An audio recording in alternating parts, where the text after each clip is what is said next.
चंदन प्रेमी की आवाज में गाना सुन रिमिक्स।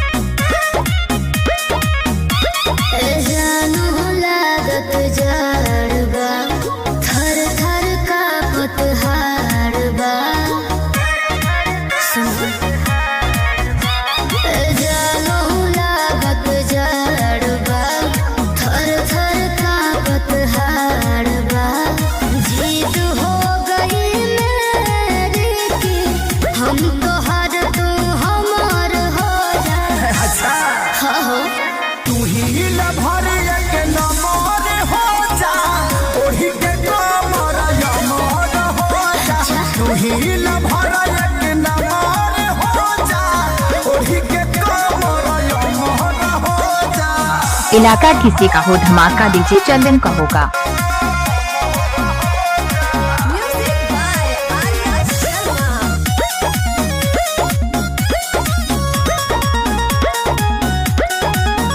आज कहलो करार यार जी, कम नहीं करबो प्यार जी। कबो ना धन हो धन तोहरे बा, लूटो जवानी के लहरे बा।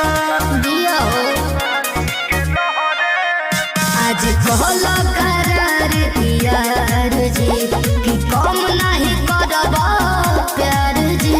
हाँ धन हो धन तोहरे बा, लूटो जवानी के लहरे बा। काला लाभ में सब ये जानू, हम कली तू समर हो जा।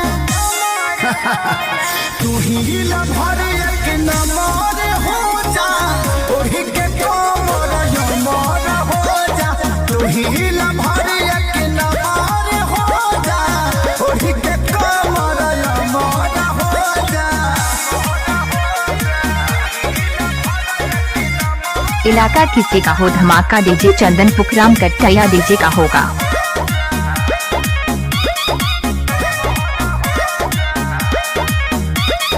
कृष्णा बेदर दिखे सारी हो, रखी हो बना के यारी हो। दे दना दिलवा के चाभी हो, होखे द विवेकवा के हावी हो। कृष्णा बेदर दिखे सारी हो, रखी हो बना के यारी हो। अरे दे दना दिलवा के चाभी हो, होखे द समझन के हावी हो। हमारा ये मकान के आज से तू ही ऑनर हो जा।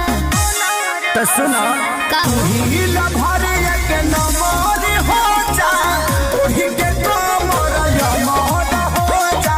तू ही लभर एक नमर हो जा, ओढ़ी के कोमर यमर हो जा। आओ गादा तोरा दादा के हो।